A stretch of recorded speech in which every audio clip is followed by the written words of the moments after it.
a lot of people, when they look at Prodigy's death, right? There's a lot of conspiracy theories that floats around that death. Group that was formed like in the 1700s, something like that, 1600s. This dude named Adam Weishaupt. He started this group of people, like powerful, rich people that basically could shape popular opinion and the way, you know, the world is gonna move forward. I've been an ally more than an enemy, you know what I mean? But can I keep it real with you and say, what was it P poking at him? Because P was poking at him. I felt like P was poking at him. He was poking at him. But you know what I'm saying? That was P. So N.O.R.E. and Havoc just sat down and dropped a bombshell that's got people looking sideways all over again. They brought up Prodigy's sudden and bizarre death, the one that never quite sat right with anyone, and the dangerous secrets he was trying to drag into the light. See, if you really knew what Prodigy was on in his final years, you'd know he wasn't just rapping, he was warning people.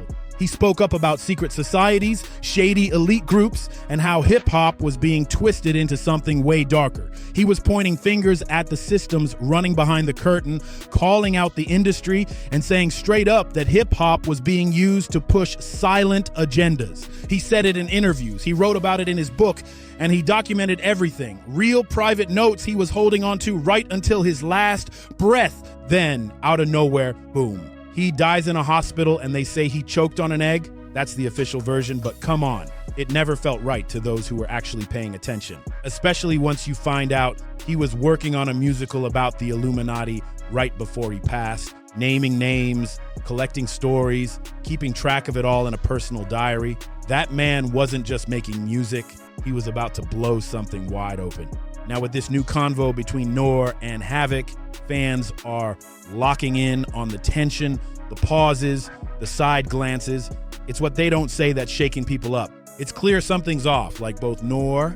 and Havoc are walking on eggshells. You can feel the tension. It's like they know more than they're letting on, but they're way too nervous to spill it on camera. That silence, that hesitation, that's the part that's got everybody watching this like a hawk.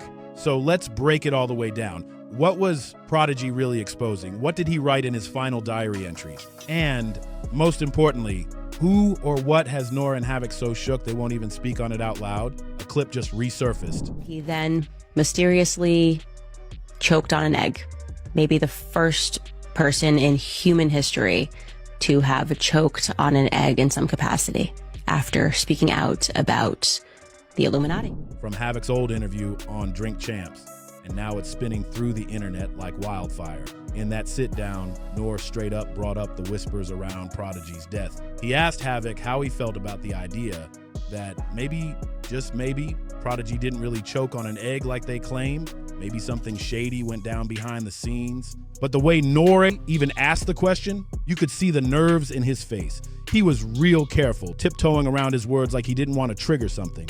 And Havoc, man, his response said everything without saying much at all. Instead of answering directly, he just slid off topic like he wanted nothing to do with that convo. Then N.O.R.E. took it a step further. He mentioned the Illuminati. That's when Havoc really switched up. He started acting like he had no idea what N.O.R.E. was talking about. It's like the illuminated ones. Light is like information. You know what I mean? Like, oh, you see the light now. I found out the origin of the information that they were teaching. Clueless, blank face, like the word itself made him uncomfortable. Then Havoc hit N.O.R.E. with a line that made the room freeze. He said he was 50-50 on all the rumors swirling around Prodigy's death. Half of him believed the official story, but the other half, clearly suspicious. But even with that admission, Havoc shut it down quick. He said that whole topic should be saved for private conversations and straight up refused to go any deeper. That alone had people sitting up like, wait, what? That moment right there, that's the one that lit the match again. Because when two OGs like N.O.R.E. and Havoc, who were in Prodigy's circle, act that nervous about the shadiest part of his passing, you don't need a crystal ball to know something ain't right. They're not just being careful, they're hiding something, and fans are picking up on it. So what exactly was Prodigy exposing that made him such a threat before he died under such strange circumstances? This man wasn't just throwing around wild theories, he was deep in it. I'm sorry to start with you with such a harsh question, but a lot of people, when they look at Prodigy's death, right? There's a lot of conspiracy theories that floats around that death. Prodigy was the one who put the Illuminati on the radar in hip-hop. Long before social media made it a buzzword, he was the one dropping warnings. This wasn't some bandwagon move. He'd been sounding the alarm for years, way back in the 90s. His first real shot at them came in 1995 on that remix of I Shot Ya with LL Cool J. That line burned into hip-hop history. Illuminati want my mind, soul, and my body. Secret society trying to keep their eye on me. But I'ma stay incog in places they can't find me. Make my moves strategically. On The God Part 3, Prodigy spit something that hit way deeper than people realized at the time. I'm like the chess player. I use my thinker. It coincides with my blinker. That line might sound slick, but it kicked off decades of speculation. And the wild part, Prodigy never backed down. He stood on what he said. Foxy or Kim? I would say Kim, just Dolo, just like that. But I worked with Foxy before, you know what I'm saying? And you work with Kim too. And you got bigger joints with Kim. Talk about it. Yeah, Kim. You see why it's a good question? This has got me in trouble before. I'm going to be clear. You mean rapping wise? Even as the whispers turned into warnings. Then in 2008, he stopped hinting and went straight for the throat with a track literally titled Illuminati. He wasn't playing anymore. He was calling things out by name. In that track, he rapped, "This is not a theory. The conspiracy is real. They want to put me in a straitjacket in a padded room and tell the world there's 12 monkeys so they can be confused. That ain't rap fluff. That's a man sounding the alarm." And Prodigy didn't just flirt with these topics now and then.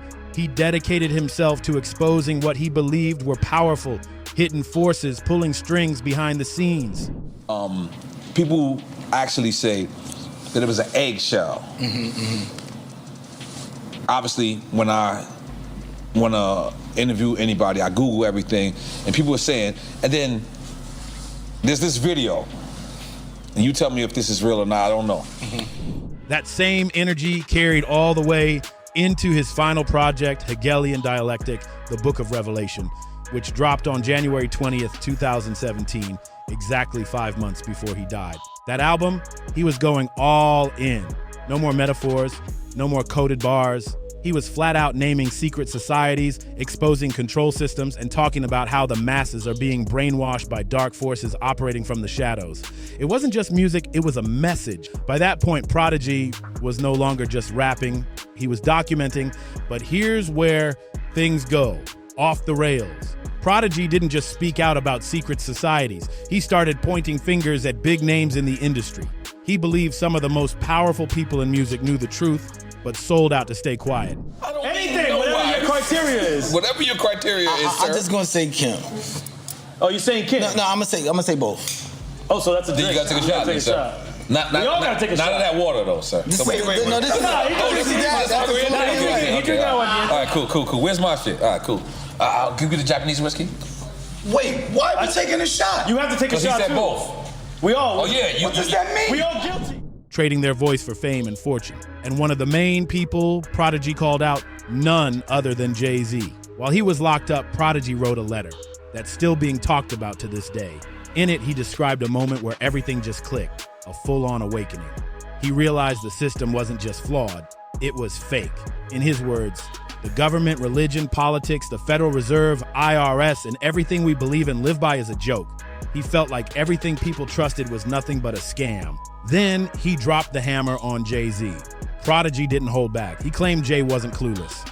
Nah, he said Jay-Z knew exactly what was going on, but instead of speaking out, he made a deal to stay quiet. According to Prodigy, Jay had aligned himself with the Illuminati, choosing silence and power over truth. He wrote, Jay-Z conceals the truth from the black community and the world and promotes the lifestyle of the beast instead. Let that sink in. Prodigy basically said, Jay turned his back on exposing evil just to be accepted by the corporate elite. But Prodigy, he wasn't having it. He said he would never stop going after the Illuminati, Jay-Z, and everything he saw as evil in this world. I fear nothing and no one, Prodigy wrote. I'm fearless because the truth has set me free from the Illuminati mental enslavement, and I have been empowered by God and the universe. That's what Prodigy said, and he meant every word of it. He wasn't just rapping about theories. He was standing on something bigger, something he believed was divine. He felt protected, chosen even, to pull the mask off the lies controlling the culture and the world. So with everything Prodigy was exposing, it didn't take long for people to start asking, was his death really just some tragic accident? A Prodigy and like Illuminati, a guy running up on the Illuminati and saying, you better not put out this video. You know, somebody was ran up on him, yeah, and he had the people had a mask on. Did you ever see this video? Nah, it was a real video. It was I don't know if it's a real video. Up on him? Yeah, they ran up on him and they was like, you know, you better not put this video out, whatever video that it is. Or was there more to it than the public was told? Here's the thing. Prodigy had been battling sickle cell anemia his whole life. That pain, that fight, he even talked about it in his music, open and raw. So when news broke on June 20th, 2017, that he passed away while in the hospital, a lot of folks just assumed the illness finally caught up to him. It made sense at first, but then the coroner's report dropped, and that's when things got weird. Sickle cell wasn't listed as the cause at all, not even mentioned. According to the official story, Prodigy accidentally choked on a boiled egg while hospitalized. That's it. You know, that's how they said he died. And just like that, fans everywhere started raising eyebrows. A boiled egg? For a man like him, who was healthy enough to tour and had been dealing with this condition his whole life, it didn't sit right.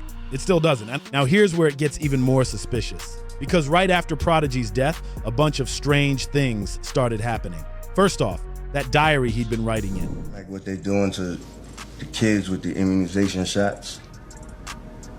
They have major programs, immunization programs, where they're poisoning us, you know?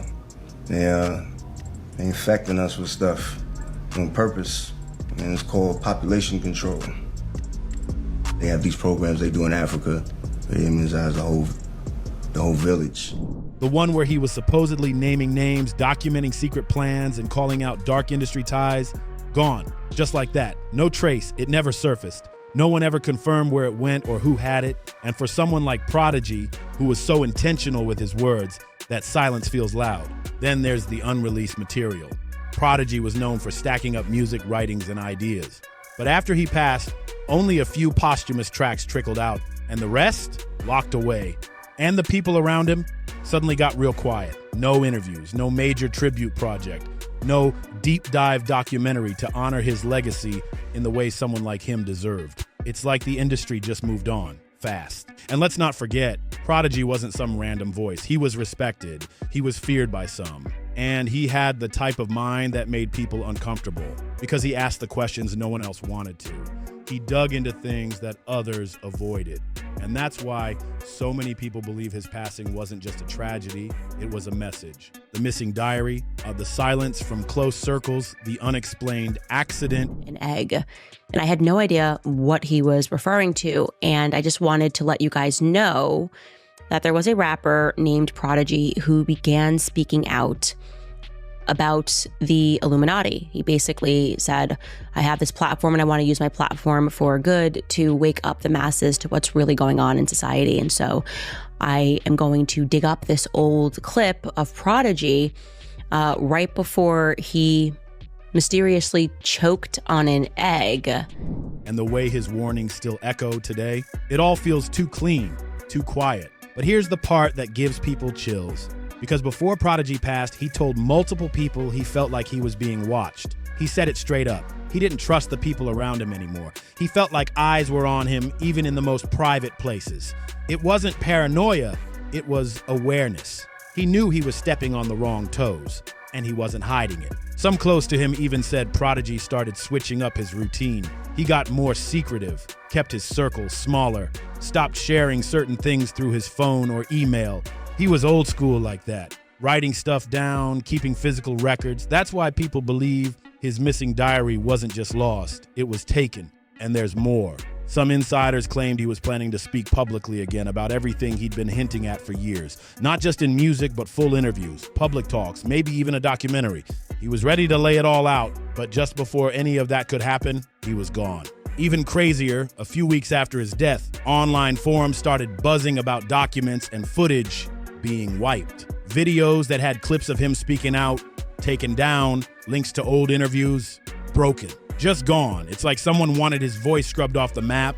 And with all of that, how can anyone say his death was just a freak accident? When you connect the dots, a bigger picture starts to form, and it's not a comfortable one. They'll give him shots, and it's poison. They're killing them. They're giving them disease. They filling them up with mercury. Okay. Immunizations. What else? There's a whole bunch of other, freedom fighters and just people that's, putting the truth out there to the world, and the FBI and the CIA have these covert operations where they stop them, they kill them, they assassinate them, or they assassinate. Now here's the part that's got folks whispering in every corner of the culture, because what Prodigy was exposing wasn't just about music or celebrity. He was pulling the curtain back on something global. He believed the same system manipulating the music industry was connected to government agendas, media control, even how people think and act on a daily basis. He said the real power wasn't in plain sight. It was hiding behind fame, influence, and money, and he wasn't alone. Prodigy had started building with other artists, thinkers, and even whistleblowers who believed the same thing. Word is, he was trying to organize something bigger than just a musical or an album, a movement, something that couldn't be shut down with just one voice going silent. He knew the risk. He talked about it all the time, but he kept pushing. He even said in one of his last convos, "If anything ever happens to me, just know I ain't go out easy." That line sticks with people because it sounds like he knew what was coming. And maybe he did. Since his passing, fans and researchers have picked apart everything. Lyrics, interviews, journal entries, unreleased bars, looking for clues. And the deeper they dig, the more it feels like Prodigy left a trail behind.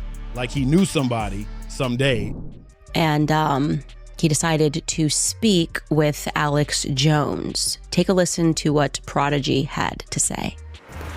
Yeah, they doing all this ritualistic murder and rituals on little, they molesting little kids, doing satanic sex rituals. Like, this stuff is really going on in this world. Like, on 9/11, what they did was they 20 birds with one stone. Would start asking the right questions.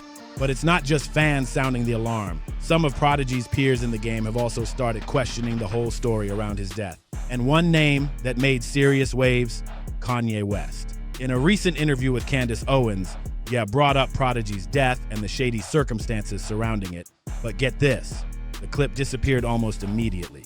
YouTube pulled the video, and Candace's channel got suspended for a week just for talking about it. But it doesn't stop there. It gets darker. Later on, Candace addressed what Kanye said during one of her shows. She even pulled up an old school interview Prodigy did with Alex Jones, where he spoke on some disturbing rituals and secret gatherings that allegedly happen inside elite circles. Stuff that sounds like fiction, until you realize how fast it keeps getting scrubbed from the internet. And if you go back through Prodigy's old tweets, man, he was constantly dropping breadcrumbs. He'd post links to underground articles, videos, rare interviews, trying to get people to do their own research. One example that's still making the rounds, in 2014, he tweeted out an article about the UN warning the UK over alleged voodoo rituals linked to human trafficking, and attached to it, a full PDF file meant for people to download and read for themselves. You know what I'm saying? That's how I like to say it. You know what I mean? Because they changed all kinds of laws. They changed all kinds of they changed people's mentality, the way they look at the world. They pulled off one of the biggest ritualistic, you know what I mean, that ever happened, you know what I mean, live for the whole world to see. So there you have it. That is Prodigy. And like I said, he then mysteriously choked on an egg. Maybe the first person in human history to have choked on an egg in some capacity after. This wasn't just entertainment to him. Prodigy was trying to teach, to warn, to wake people up. And now, years later, every time someone even mentions what he was exposing, it seems like the footage vanishes and the conversation gets shut down. Why? What are they trying to hide? Now here's where things really start turning into something out of a thriller, because it's not just what Prodigy said that's raising alarms, It's what keeps getting buried after he's gone. Every time his name comes up in connection with elite secrets, spiritual manipulation, or political cover-ups, something strange happens. Content gets deleted, channels get flagged, social media threads vanish overnight. It's like someone's scrubbing the internet of his warnings. But the people haven't forgotten. Hardcore fans, independent researchers, even some newer voices in the hip-hop world are keeping the conversation alive. They're sharing screenshots, digging up old interviews, posting archived tweets, and asking the questions the mainstream won't touch. Some even claim there are unreleased interviews still floating around. Clips where Prodigy really broke it all down, names included, but those clips, nearly impossible to find now. One theory that keeps resurfacing is that Prodigy tapped into something ancient, something spiritual and political. He spoke about how dark energies operate behind big corporations, how music can be weaponized, and how rituals get performed right under the public's nose, masked as entertainment. And for him, this wasn't just theory, it was real. He believed there was a battle for consciousness, and hip-hop was right in the middle of it. He warned people to stay aware, to question everything, and not fall for distractions. That's why so many still believe his death wasn't random. It was strategic, silent, clean. But even with all the silence, the takedowns, and the missing footage, Prodigy's message is still breaking through. That's the part nobody expected. Instead of fading away, his words are hitting even harder today. It's like everything he warned about is now playing out in real time. Fake news, industry plans, mass manipulation, the loss of real voices in hip-hop.